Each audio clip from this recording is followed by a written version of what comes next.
Hi everyone, this is Brandon, the Safety Director at Gana Trucking and Excavating. I'm coming to you with another safety reminder video. Today we're going to touch on a topic that doesn't necessarily involve every one of us every single day. But the good side of that is we don't have to deal with it every day. The bad side of that coin is we get out of practice and it's just something we need to be constantly reminded of. We're going to talk about overhead hazards today. Now these can be any number of things. We're going to break this down into two categories. The first category we're going to talk about is overhead hazards when you're in your truck or when you're in equipment. And then we're going to go later to overhead hazards when you're out of your truck or out of your equipment on the job site. So first let's tackle what happened, what we're dealing with, and what we need to do when we're in our truck or in our piece of equipment, okay? First thing is to identify what the hazards could be. There could be all kinds. When you're in a truck, it could be anything from overpasses. Thankfully, we don't have to deal with a lot of low overpasses in this part of the country. Low bridges, things like that. Building overhangs, just when we're getting on a curb or going into a construction site, something like that. We can run into those from time to time. Trees, power lines, cable TV lines, etc. So those are just some of the hazards. Now there's too many to name, and for all that you can name, there's always going to be something you forgot. So the best way to avoid these hazards and know how to deal with them is be observant of where you are at and where you are going, okay? And one thing to be very clear on, and I'm going to say this several times throughout this video, is don't operate. If you're running heavy equipment or something like that, hoe or something like that, don't operate over or near people ever.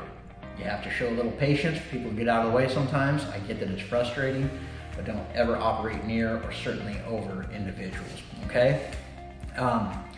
First thing you have to do is be aware of the height of your vehicle or your piece of equipment. A general, you don't have to know to the inch, although sometimes you do when you're talking about low boys, which we'll get to in a second. But just have a general understanding of how high your equipment is. Take into account, certainly, if you're running a hoe, how high is your bucket gonna go? On the hoe, on the loader, or whatever it is, on a skid loader, especially if you're operating inside of a building. When you get into your machine, the height could be X, but as you're operating and lifting things up, the height becomes Y, okay? You also have to take into account the cargo, what's in the bucket of the piece of equipment, or what's in the truck itself. That will change the height of what you're doing here. Any cargo that you're carrying is part of your truck, it's part of your equipment, so you always have to take that into account, okay? One thing that we give a lot of our lowboy drivers actually is this, because when you're dealing with lowboys, you do need to know nearly to the nth inch of what your height is here. So what this is, whoops, I got backwards, just something you can stand on the ground, extend that out, touch the equipment you're hauling, and it'll give you 9 foot high, is how high that is. That's something that our lowboys use generally, just so they know the exact height of their equipment, because they will run into this stuff a little bit more, specifically going under bridges and things like that, where it might be marked very specific to the inch. So these guys need to know both for safety purposes and of course for permitting purposes. Let's set that down. Okay, another thing to know, this is keeping with the truck side too, especially when you're going into a building or something to unload that's under construction. Take into account the height that your box is going to go. If you can barely back into a building to unload, great. But now you got to take into account, once you've made it in there, what's the height of your box going to do once you start unloading? We've run into instances where we make it into the building, we kick the bucket, the box starts coming up and goes right into the rafters, right into the garage door chain and stuff up there, because the height changed, and that's on us. We have to be aware of what our clearance is and what the height of our equipment and or vehicle is, okay? For everything we do here, the biggest issue we seem to run into is going down the street, whether it's a lowboy, whether it's a straight truck, whether it's a side dump, doesn't really matter what it is, and hitting tree limbs, and usually they're cable TV lines, but overhead lines, especially in residential areas, okay? All the utility providers have a certain height they need to hang things up to, and believe it or not, that doesn't always happen. And that's fine for them. Trees don't have a height. we'll just go into a residential neighborhood that has 10,000 cars on it a year, but maybe one truck. So the trees grow and grow and grow, and it gets crowded and crowded and crowded, and then we come through, first truck on that particular residential street in 2 years, and we start clipping trees, damaging our trucks, and potentially get some hurt. So you have to be aware of where you're headed into. If it looks like you can't make it, or you think it's gonna be close, just stop and check it out. Like clockwork, there will be just a few deaths every single year in Nebraska, a few more in the Midwest, and within the construction industry as a whole, it's a very dangerous situation, and many, many people die every single year what we're talking about. Specifically, where you get in the most trouble is overhead lines, whether they be power, cable TV, or who knows what else, okay? So when you're operating near overhead lines, or just in the vicinity, I want to be clear, if they're on site, you need to be aware of them. That's one thing, you just need to be observant when you start your day or when you get to the job site of what are we working with. You just literally have to look up and around and sort out what we're actually working with here. Under no circumstances do you ever operate your truck or equipment within 6 feet of any overhead lines. Whether you know what they are, whether you don't know what they are, whether you're told they're de-energized or whatever they are, if you see an overhead line and you're not told specifically what it is, presume that it is electricity and presume that it is hot. There's no exception to that rule, there's no gray area to that rule. Never get the box of your truck within 6 feet of it, never get the boom of a track hoe within 6 feet of it, nothing gets within 6 feet of it. Stay as far back as you reasonably can. 6 feet is a fail-safe. Don't think you can just keep cheating up, it's not doing anything. I got within 6 feet, now I got within 5 feet, nothing happened, now I got within 4 feet, nothing happened. The funny thing about electrical lines sometimes, and I don't know the scientific reason why, but I'm sure there is one, you might be able to get that close with your equipment before it starts to arc. But then you might have to go 15, 20 feet away before it stops, and you can't get away from it. So just 6 feet minimum. The farther away, the better, okay?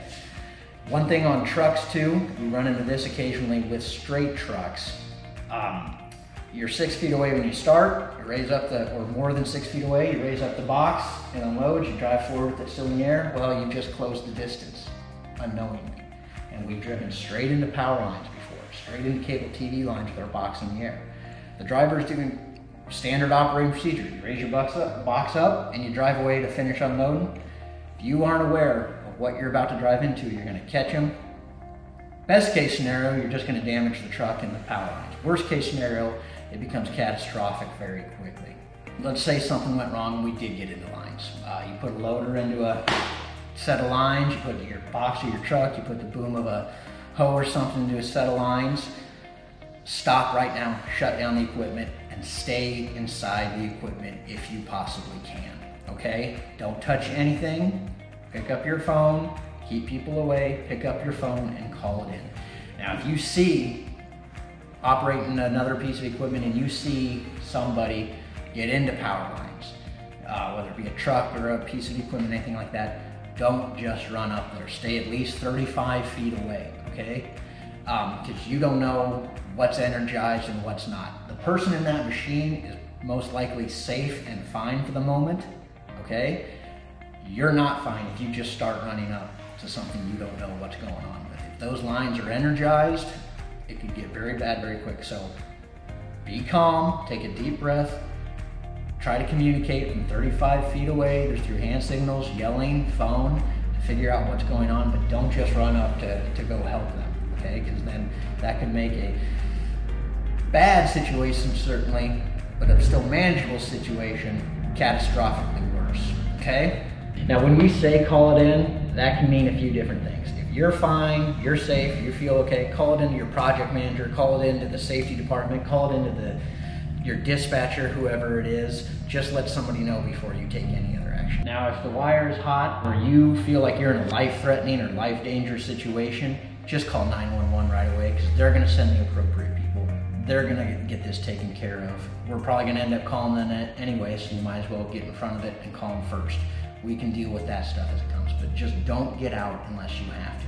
Now, let's say it is a worst case scenario and the equipment you're in starts on fire, or any other reason you have to just physically, for your own safety, get out of that vehicle.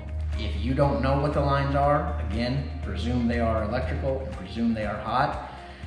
When you're safe in the machine, it's when you get out that we could potentially have problems. So I'm going to give you a little counterintuitive information here. You've always heard us say, don't jump out of the machine. Well, this is the one time you kind of get a free pass with that. If everything else is wrong, you got lines on your machine, you have to get out, and I mean have to get out. Crawl off the machine, but don't touch the ground. Get as close to the ground as you can, and then with your 2 feet together, jump off so that both of your feet land at the same time, okay? And then if you can hop away from the equipment, great. If you can't hop, just drag your feet, shuffle your feet. You need to have both feet on the ground and as close together until you're about 35 feet away, okay? The reason is there could be a differential in the ground or something, and then you become, if this ground has a little more moisture in it than this ground over here, and your feet are on those 2 different types of ground, you could be the best way for electricity to go if there's electricity in the ground, and it could go through you. So if you keep your feet together and on the ground at all times and just shuffle away, get about 35 feet away, and then you should be fine. But in every instance, it's always better just to remain in the vehicle or in the equipment until we can get you out, okay? Okay, so now we've kind of covered what happens when you're inside your equipment, when you're inside your truck, if you get into power lines, and what you need to do to stay away from them, okay? Now we're gonna talk about if you, for whatever reason, have to get out of your equipment and how to deal with overhead hazards, okay? If you're out of your equipment, there's 2 categories of overhead hazards you're really dealing with here. Dropped objects or fixed objects.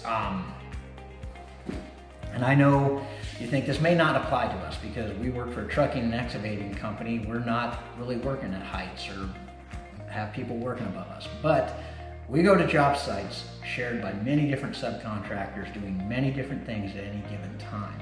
So for certain portions of the day, we're living in their world, okay? So it does have a very big implication on how we have to act and what things that we have to do, okay? First thing, same rule as the first one, where we're inside of our equipment. Be observant of where you're at and where you're going, okay?